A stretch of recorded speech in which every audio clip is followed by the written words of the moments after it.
ಒಂದು ಸಿನಿಮಾ ಎರಡು ಸಿನಿಮಾ ಆದ ತಕ್ಷಣ ಹೀರೋಗಳನ್ನ ನಾವು ನೋಡ್ಬಿಟ್ಟಿದ್ವಿ. ಆರಂಭದಲ್ಲಿ ಬರ್ತಾ ಇರ್ತಕ್ಕಂಥ ಹೀರೋ ಅಂದರೆ ನಿಮ್ಮ ಸಮಾನಕಾಲೀನ ಹೀರೋಗಳನ್ನು ನೋಡಿದ್ವಿ. ಒಂದು ಸಿನಿಮಾ ಆದ ತಕ್ಷಣ ಅವರು ತಲೆ ಕಿರೀಟ ಹೊತ್ಕೊಳ್ತಾರೆ. ಸೊ ನಿಮಗೆ ಕಿರೀಟನೇ ಇಲ್ಲ, ಯಾಕೆ ಅಂತ? ಸರ್ ಕಿರೀಟ ಭಾರ ಸರ್, ತುಂಬಾ ಹೊತ್ಕೊಳಕ್ಕಾಗಲ್ಲ, ನೋಡೋಕ್ಕಾಗಲ್ಲ. ಸೊ ಅದಕ್ಕೆ ಹಿಂಗೆ ಫ್ರೀ ಆಗಿರುತ್ತೆ, ಆರಾಮಾಗಿರುತ್ತೆ.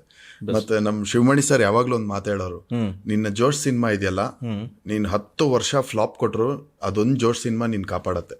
10 ವರ್ಷ ನಿನ್ ಸಿನಿಮಾ ಫ್ಲಾಪ್ಗಳೇ ಆಗ್ಲಿ, ಜೋಶ್ ಹುಡ್ಗ ಅಂತ ಕಾಪಾಡುತ್ತೆ. ಇನ್ನು 10 ವರ್ಷ ನೀನ್ ಆ ಫಸ್ಟ್ 10 ವರ್ಷ ಹೆಂಗ್ ನಡ್ಕೊಂಡೆ, ಯಾವ ರೀತಿ ನಡ್ಕೊಂಡೆ, ಅದು ಕಾಪಾಡತ್ತೆ ಅಂತ. ಹೌದು, ಕರೆಕ್ಟ್. ನೀವು ಹೇಳಿದ್ದು ಒಂದು ಜೋಶ್ ಇವತ್ತು 20 ವರ್ಷದ ಜರ್ನಿ. ಹೌದು ಅಲ್ವಾ? ಹೌದು. ಯಾವುದೇ ಆಗಲಿ ಫಸ್ಟ್ ಈಸ್ ಬೆಸ್ಟ್ ಅಂತಾರೆ. ಫಸ್ಟ್ ಬಾಲ್ಗೆ 6 ಹೊಡಿತಾರಲ್ಲ, ಅದು ಯಾವಾಗಲೂ ನೆನಪಲ್ಲಿ ಇರುತ್ತೆ. ಅದರಲ್ಲೂ 6 ಹೊಡೆದಾಗ ಗೆಲ್ಲುವ ಅನ್ನೋದು ಇರುತ್ತಲ್ಲ, ಅದು ದೊಡ್ಡ ಸಾಹಸನೇ. ಹೌದು. ಎಲ್ಲ ಸರಿ, ರಾಕೇಶ್ ಅಡಿಗ ಅವರು ಸಾಕಷ್ಟು ಪಾಡ್ಕಾಸ್ಟ್ಗಳಲ್ಲಿ, ಇಂಟರ್ವ್ಯೂಗಳಲ್ಲಿ ತಮ್ಮ ಜರ್ನಿ ಕುರಿತು ಮಾತಾಡಿದಿರಿ. ಸೊ ನಮ್ಮದೇ ಆದಂಥ ಒಂದಿಷ್ಟು ಆಡಿಯನ್ಸ್ ಇದ್ದಾರೆ. ಸೊ ಆಡಿಯನ್ಸ್ಗೂ ಕೂಡ ರಾಕೇಶ್ ಅಡಿಗ ಓದಿದ್ದೆಲ್ಲಿ, ಎಲ್ಲಿನವರು, ಅವ್ರ ಸಿನಿಮಾಗೆ ಬಂದಿದ್ದು ಹೇಗೆ, ಯಾಕೆ ಬಂದರು, ಒಂದಿಷ್ಟು ವಿಚಾರಗಳನ್ನು ಹೇಳ್ತಾ ಹೋಗಿ ನೀವೇನೆ. ನಾನು 7ನೇ ಕ್ಲಾಸ್ವರೆಗೂ ಕಾರ್ಮೆಲ್ ಸ್ಕೂಲಲ್ಲಿ ಓದಿದೆ, ಪದ್ಮನಾಭನಗರ್. ಓಕೆ. ಆಮೇಲೆ 3 ವರ್ಷ ಹಾಸ್ಟೆಲಲ್ಲಿ ಓದಿದೆ, ರೆಸಿಡೆನ್ಷಿಯಲ್ ಸ್ಕೂಲ್, RSS ಹಾಸ್ಟೆಲ್, ಜನಸೇವಾ ವಿದ್ಯಾಕೇಂದ್ರ ಅಂತ ಚನ್ನನಹಳ್ಳಿಲಿ. ಆಮೇಲೆ 2 ವರ್ಷ PUC ತೀರ್ಥಹಳ್ಳಿಲಿ ಮಾಡಿದೆ, ತುಂಗಾ ಕಾಲೇಜಲ್ಲಿ. ಓಕೆ. ಆಮೇಲೆ ಮತ್ತೆ ಬೆಂಗಳೂರಿಗೆ ಬಂದೆ. ಡಿಗ್ರಿ ಕಂಟಿನ್ಯೂ ಮಾಡೋ ಅಷ್ಟರಲ್ಲಿ ಸಿನಿಮಾ ಹುಚ್ಚು ಎಳೆದ್ಬಿಟ್ಟಿತ್ತು, ತುಂಬ ಸ್ಟ್ರಾಂಗ್ ಆಗಿ ಎಳೆದಿತ್ತು. ಆ್ಯಂಡ್ ಡಿಸೈಡ್ ಆಗಿಬಿಟ್ಟಿದ್ದೆ ನಾನು, ಆಲ್ಮೋಸ್ಟ್ 10th ಸ್ಟ್ಯಾಂಡರ್ಡಲ್ಲೇ ಡಿಸೈಡ್ ಆಗಿಬಿಟ್ಟಿದ್ದೆ ದಟ್ ಫಿಲ್ಮ್ ಫೀಲ್ಡ್ಗೆ ಹೋಗಬೇಕು ಅಂತ. ಹೀರೋ ಆ್ಯಕ್ಟಿಂಗ್ ಎಲ್ಲ ಕನ್ಸ್ಕಾಣೋ ಅಷ್ಟು ಆಪರ್ಚುನಿಟಿನೂ ಇರಲಿಲ್ಲ ಅವಾಗ, ಯಾಕಂದರೆ ಒಂದೇ ಚಾನಲ್ಲು, ಸೋಷಿಯಲ್ ಮೀಡಿಯಾ ಇರಲಿಲ್ಲ, ಎಂಟರ್ಟೈನ್ಮೆಂಟೇ ಒಂದು ಚಾನಲ್ಲು, ನ್ಯೂಸ್ ಚಾನಲ್ಲು ಒಂದೇ, ಅವಾಗೆಲ್ಲ ಒಂದೊಂದೇ ಇದ್ದಿದ್ದು, ಜಸ್ಟ್ ಅದು DD1 ಅಷ್ಟೇ, DD9 DD1. ಬಹುಶಃ ನೀವು ಬಂದಾಗ ಇಷ್ಟೊಂದು ಸೋಷಿಯಲ್ ಮೀಡಿಯಾ ಇದ್ದಿದ್ರೆ ಬಹುಶಃ ಇಲ್ಲಿ ಕುತ್ಕೊಂಡು ಮಾತಾಡೋಕೆ ನೀವು ಆಗ್ತಾ ಇರಲಿಲ್ಲ, ಅಷ್ಟು ಬ್ಯುಸಿ ಆಗಿಬಿಡ್ತಾ ಇದ್ರಿ. ಅಂದರೆ ಇನ್ನೂ ಈಸಿಯಾಗಿ ಓಪನಿಂಗ್ ಸಿಕ್ಕಿರೋದೇನೋ. ಕರೆಕ್ಟ್. ಸೊ ಅವಾಗಲೇ 10ನೇ ಕ್ಲಾಸಲ್ಲಿಂದ ಸಮರ್ ಹಾಲಿಡೇಸಲ್ಲಿ ಅಸಿಸ್ಟೆಂಟ್ ಡೈರೆಕ್ಟರ್ ಕೆಲಸ ಮಾಡೋಕ್ಕೆ ಶುರು ಮಾಡಿದೆ, ಒಂದಷ್ಟು ಶಾರ್ಟ್ ಫಿಲಮ್ಗಳಲ್ಲಿ.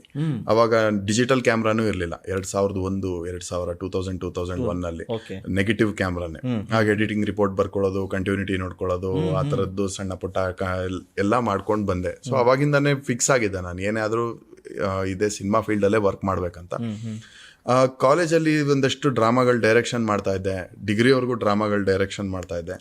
ಅಲ್ಲಿ ಸುತ್ತಮುತ್ತ ಸ್ಕೂಲು ಕಾಲೇಜಿಂದ ನನ್ಗೆ ಸುತ್ತಮುತ್ತ ಫ್ರೆಂಡ್ಸ್ ಆಗ್ಬೋದು, ಟೀಚರ್ಸ್ ಆಗ್ಬೋದು, ತುಂಬ ಎಂಕರೇಜ್ ಮಾಡ್ತಿದ್ರು, ನೀನ್ ಪಕ್ಕಾ ಸಿನಿಮಾ ಕ್ಯಾಂಡಿಡೇಟ್ ಬಿಡೋ, ನೀನ್ ಪಕ್ಕಾ ಫಿಲ್ಮ್ ಫೀಲ್ಡ್ಗೆ ಹೋಗ್ತೀಯ ಬಿಡೋ. ಬಹುಶಃ ಅವರೇ ತುಂಬಿಟ್ರ ಅಂತ. ಅದು ಏನಾಯ್ತು, ನಾನು ಇಲ್ಲಿ ಬೆಂಗಳೂರಿಗೆ ಬಂದ ತಕ್ಷಣ ಓಕೆ ಯಾರೋ ಒಂದಷ್ಟು ಜನ ಇರ್ತಾರೆ, ನಾನು ಹಿಂಗೆ ಸಿನಿಮಾ ಮಾಡ್ತೀನಿ ಅಂದ ತಕ್ಷಣ ಆಡಿಷನ್ ಮಾಡ್ತಾರೆ, ಸೆಲೆಕ್ಟ್ ಆಗ್ಬಿಡತ್ತೆ, ಈಸಿ ಕೇಕ್ ವಾಕ್ ಅನ್ಕೊಂಡ್ಬಿಟ್ಟಿದ್ದೆ. ರಿಯಾಲಿಟಿ ಐಡಿಯಾ ಇರಲಿಲ್ಲ. ಬಟ್ ಬಂದ್ಮೇಲೆ ಒಂದಷ್ಟು ಸೈಕಲ್ ಹೊಡೆದೆ ಗೊತ್ತಾಯ್ತು ಅವಾಗ, ಪೋರ್ಟ್ಫೋಲಿಯೋ ಅಂತ ಮಾಡಿಸ್ಬೇಕು, ಫೋಟೋ ಶೂಟ್ ಮಾಡಿಸ್ಬೇಕು ಅಂತ. ಅವಾಗ ಗೊತ್ತಾಯ್ತು ಸಿನಿಮಾ ಹಿಂಗಿರುತ್ತೆ ಪಿಕ್ಚರ್ ಅಂತ. ಓಕೆ ಅಂತ ಪೋರ್ಟ್ಫೋಲಿಯೋ ಎಲ್ಲ ಮಾಡಿಸಿ ಸುತ್ತಾಡಿದ್ರು, ಅವಾಗ ಗೊತ್ತಾಯ್ತು ನಂತರ ಎಷ್ಟು ಜನ ಇದ್ದಾರೆ ಓಡಾಡ್ತಾ ಇರೋರು ಅಂತ. ಬಟ್ ನಾಗಭರಣ ಸರ್ ಪ್ರೊಡಕ್ಷನಲ್ಲಿ ಫಸ್ಟ್ ಮಹಾಮಾಯಿ ಅಂತ ಒಂದು ಸೀರಿಯಲಲ್ಲಿ ಚಾನ್ಸ್ ಸಿಕ್ತು. ಹೀರೋಯಿನ್ 4 ಜನ ಫ್ರೆಂಡ್ಸ್ ಜೊತೆ ನಾನು ಒಬ್ಬ. ಅದು ತಿಂಗಳಿಗೆ 1-2 ದಿನ ಶೂಟಿಂಗ್ ಇರೋದು, ಅದೇ ಸಂಭ್ರಮ. ನನ್ನ ಫ್ರೆಂಡ್ಸ್ ಹತ್ರ ಎಲ್ಲ ಬಟ್ಟೆ ಗಳಿಸ್ಕೊಂಡು, ಅವ್ರ ಹತ್ರ ಶೇಡ್ಸ್ ಇಸ್ಕೊಂಡು ಶೂಟಿಂಗ್ ಹೋಗೋದು, ಟಿವಿಲಿ ಬರ್ತೀನಿ ಅಂತ. ಹಾಗೆ ಅವ್ರ ಇದ್ರಲ್ಲೇ ನಮ್ಮ ಮಠ ಸರ್ ಅವರಲ್ಲಿ ಅಸೋಸಿಯೇಟ್ ಆಗಿದ್ರು, ಅವ್ರನ್ನ ನಾನು ನೆನ್ಸ್ಕೊಬೇಕು. ಅವರೇ ನನಗೆ 3 ಸೀರಿಯಲ್ ಇದೇ ತರ ಒಂದೊಂದು ಪಾತ್ರಗಳು ಕೊಡ್ತಾ ಹೋದ್ರು. ಹಂಗೆ ಬೇರೆ ಸೀರಿಯಲ್ ಟ್ರೈ ಮಾಡಿದೆ, ಯಾಕೋ ಆಗಲಿಲ್ಲ, ಸಿಗಲಿಲ್ಲ. ಓಕೆ, ಇದು ಒಂದು ಸ್ವಲ್ಪ ಅವಾಗಲೇ ಹಾರ್ಟ್ ಬ್ರೇಕ್ ಆಯಿತು, ಏನೋ ಇದು ವರ್ಕ್ ಆಗ್ತಾ ಇಲ್ವಲ್ಲ ಅಂತ. ಆ್ಯಂಡ್ ಮನೇಲೂ ಸ್ವಲ್ಪ ಪ್ರೆಷರ್, ಯಾಕಂದರೆ ನಮ್ಮದು ಮಿಡಲ್ ಕ್ಲಾಸ್ ಫ್ಯಾಮಿಲಿ, ಆರ್ಥೋಡಾಕ್ಸ್ ಬ್ರಾಹ್ಮಣ್, ಯಾರು ಫಿಲ್ಮ್ ಫೀಲ್ಡ್ ಇಲ್ಲ. ಆ್ಯಂಡ್ ಅವಾಗ ಹೆಂಗಿತ್ತು ಅಂದರೆ ಟ್ರೆಂಡು, ನಾರ್ಮಲ್ ಪೀಪಲ್ ಫಿಲ್ಮ್ ಫೀಲ್ಡ್ಗೆ ಹೋಗಕ್ಕೆ ಸಾಧ್ಯನೇ ಇಲ್ಲ ಅನ್ನೋ ಥರ ಇತ್ತು. ಯಾಕಂದರೆ ಸಿಚುವೇಶನ್ ಹಂಗಿತ್ತು, ಇಷ್ಟು ಎಕ್ಸ್ಪೋಜರ್ ಇರಲಿಲ್ಲ. ಸೊ ಆವಾಗಲೂ ಆ ಪ್ರೆಷರ್ಗೂ ಓಕೆ ಅಂತ ವಾಪಸ್ ಕಾಲೇಜಿಗೆ ಓದಕ್ಕೆ ಟ್ರೈ ಮಾಡಿದೆ. ಕಾಲ್ ಸೆಂಟ್ರಲ್ಲಿ ವರ್ಕ್ ಮಾಡಿದೆ, ಪ್ರೈವೇಟ್ ಡಿಟೆಕ್ಟಿವ್ ಏಜೆನ್ಸಿ ವರ್ಕ್ ಮಾಡಿದೆ 1 ವರ್ಷ. ವಾಪಸ್ ಆಮೇಲೆ ಅಂದರೂ ಅದು ಸೆಳೆತ ಹೋಗಲಿಲ್ಲ, ಫುಲ್ ಹೋಗಲಿಲ್ಲ. ಬಟ್ ಅವಾಗ ಒಂದಷ್ಟು ಸಿಂಗರ್ಸ್ ಎಲ್ಲ ಫಿಲ್ಮಲ್ಲಿ ಆ್ಯಕ್ಟ್ ಮಾಡೋದನ್ನು ನೋಡಿದೆ. ಓಕೆ, ಸಿಂಗಿಂಗ್ ಆದ್ರೂ ಹೋಗ್ಬೋದಾ ಸಿನಿಮಾಗೆ, ಹೆಂಗೋ ಒಂದು ಗೇಟ್ ವೇ, ಏನೋ ಒಂದ್ರಲ್ಲಿ ಓಪನ್ ಆದರೂ ಹೋಗ್ಬೋದಲ್ವಾ, ಫೋಟೋ ರೆಗ್ಯುಲರ್ ಆಗಿ ಫೋಟೋ ತೊಗೊಂಡು ಹೋಗೋದು ನಾರ್ಮಲ್ ಆಗುತ್ತೆ, ಏನೋ ಒಂದು ಸ್ಟ್ಯಾಂಡ್ ಔಟ್ ಆದರೂ ಹೋಗ್ಬೋದಲ್ವಾ ಅಂತ ಒಂದು ಸ್ಪಾರ್ಕು. ಮತ್ತು ಮ್ಯೂಸಿಕ್ ಮೇಲೆ ನಂಗೆ ಚಿಕ್ಕ ವಯಸ್ಸಿಂದನೂ ತುಂಬ ಮ್ಯೂಸಿಕ್ ಲವರ್, ಮ್ಯೂಸಿಕ್ ಕಲಿತಿರ್ಲಿಲ್ಲ ನಾನು, ಸಂಗೀತ ಕಲಿತೇ ಇಲ್ಲ, ಬಟ್ ಕೇಳಕ್ಕೆ ತುಂಬ ಇಷ್ಟ. ಎಲ್ಲರೂ ಕದ್ದು ಮುಚ್ಚಿ ಚಾಕ್ಲೇಟ್ ಐಸ್ ಕ್ರೀಮ್ ತಿಂದು ನಾನು ಹಾಸ್ಟೆಲಲ್ಲೂ ಕದ್ದಿ ಮುಚ್ಚಿ ಮ್ಯೂಸಿಕ್ ಕೇಳ್ತಾ ಇದ್ದೆ, ರೇಡಿಯೋ ಇದಿಟ್ಕೊಂಡು ಬೆಡ್ಗಳಿಗೆಲ್ಲ ಹೋಗಿ ರೇಡಿಯೋ ಕೇಳ್ಕೊಂಡು ಇರ್ತಿದ್ದೆ. ಸೊ ಅದ್ರಿಂದ ಅರ್ಬನ್ ಲ್ಯಾಟ್ಸ್ ಅಂತ ಶುರು ಆಯಿತು. ಅರ್ಬನ್ ಲ್ಯಾಟ್ಸ್ ಒಳ್ಳೆ ಹಿಟ್ ಆಯಿತು, ಒಳ್ಳೆ ರೆಕಗ್ನಿಷನ್ ಸಿಕ್ತು, ಓವರ್ ನೈಟ್ ಫೇಮ್ ಅದೊಂಥರ. ರಾತ್ರಿ ನಾರ್ಮಲ್ ಆಗಿದೀವಿ, ಬೆಳಗ್ಗೆ ಒಂದು ಲೈವ್ ಇಂಟರ್ವ್ಯೂ ಕೊಟ್ವಿ, 2 hour ಲೈವ್ ಮಾಡಿದ್ರು, ನೆಕ್ಸ್ಟ್ ಡೇ ನೋಡಿದ್ರೆ ಫೇಮಸ್. ಸೊ ಅಲ್ಲಿಂದ ಹಂಗೆ ಜೋಶ್ ಸಿಕ್ತು, ಹಂಗೆ ಆ ಜರ್ನಿ ಸ್ಟಾರ್ಟ್ ಆಯಿತು. ಒಂದು ವೇಳೆ ರಾಕೇಶ್ ಅಡಿಗ ಈ ಕಲಾಲೋಕಕ್ಕೆ ಬರದೇ ಹೋಗಿದ್ರೆ ಏನಾಗ್ತಾ ಇದ್ರಿ? ನಾನು ಮೇ ಬಿ ಟೆಕ್ನಿಕಲ್ ಡಿಪಾರ್ಟ್ಮೆಂಟಲ್ಲಿ ಅಸಿಸ್ಟೆಂಟ್ ಡೈರೆಕ್ಟರ್ ಆಗೋ, ಅಸೋಸಿಯೇಟ್ ಡೈರೆಕ್ಟರ್ ಆಗೋ ಕೆಲಸ ಮಾಡ್ತಿದ್ದೆ. ಆನ್ ಸ್ಕ್ರೀನ್ ಏನೋ ಕ್ರಿಯೇಟಿವ್ ಫೀಲ್ಡಲ್ಲೇ ಇರ್ತಿದ್ದೆ. ಡೆಫಿನೆಟ್ಲಿ RJ ಆಗಿರ್ತಿದ್ನೋ, ಅಥವಾ ಇದು ಯೂಟ್ಯೂಬ್ ಫಸ್ಟ್ ಓಪನ್ ಆದಾಗಲೂ ಆ್ಯಂಕರಿಂಗ್ ಎಲ್ಲ ಆಡಿಷನ್ ಹೋಗಿದ್ದೀನಿ. ದೇವ್ರದ್ದು ಇವಾಗ ಒಳ್ಳೇದಾಯ್ತು, ಸೆಲೆಕ್ಟ್ ಆಗಿಲ್ಲ, ಯಾಕಂದ್ರೆ ಜೋಶ್ ಫ್ರೆಶ್ ಆಗ್ತಿರ್ಲಿಲ್ಲ. ಬಟ್ ಅದೇ ಏನೋ ಒಂದು ಅದೇ ಫೀಲ್ಡಲ್ಲೇ ಇರಬೇಕಂತ ಫಿಕ್ಸ್ ಆಗಿದೆ, ಕ್ರಿಯೇಟಿವ್ ಫೀಲ್ಡಲ್ಲೇ ಇರಬೇಕು ಅಂತ ಅದಂತೂ ಫಿಕ್ಸ್ ಆಗಿಬಿಟ್ಟಿದೆ ನಾನು ಚೈಲ್ಡ್ಹುಡ್. ಯೂಶಲಿ ಯಾರೇ ಆಗಲಿ ಸಿನಿಮಾ ಅಂದ ತಕ್ಷಣ ಒಂಚೂರು ಹಿಂದೆಟ್ಟಾಗ್ತಾರೆ, ಹೋಗೋದು ಬೇಡ ಅನ್ನೋ ಥರದ್ದು. ಸೊ ನಿಮಗೆ ಆಸಕ್ತಿ ಇತ್ತು, ಆದರೆ ಮನೆಯವರಿಗೆ ಹೇಗಿತ್ತು, ಅಪ್ಪ ಅಮ್ಮ?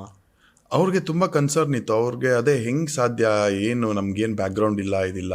ಅವಾಗ ನಾವು ಕತ್ರಗುಪ್ಪೆ ಹತ್ರ ಇರ್ತಿದ್ವಿ, ಅಲ್ಲಿ ಉಪೇಂದ್ರ ಸರ್ ಮನೆ ಮುಂದೆ ಹೋಗಿ ನೋಡಿ, ಈ ಥರ ನಿಂತಾರೆ, ಎಷ್ಟು ಜನ ನಿಂತಿರ್ತಾರೆ, ಹೆಂಗೆ ಅದು ಅಷ್ಟು ಈಸಿ ಅಲ್ಲ. ಸುಮ್ಮನೆ ಅಂಡ್ ಏನಂದ್ರು ಅವರು ಪಾಪ ತಪ್ಪಲ್ಲ, ಫಸ್ಟು 10th ಮುಗಿಸ್ಬಿಡು, ಫಸ್ಟ್ PU ಮುಗಿಸ್ಬಿಡು, ಆಮೇಲೆ ಟ್ರೈ ಮಾಡು, ಆಮೇಲೆ ಡಿಗ್ರಿ ಮುಗಿಸ್ಬಿಡು, ಆಮೇಲೆ ಟ್ರೈ ಮಾಡು ಅಂತ.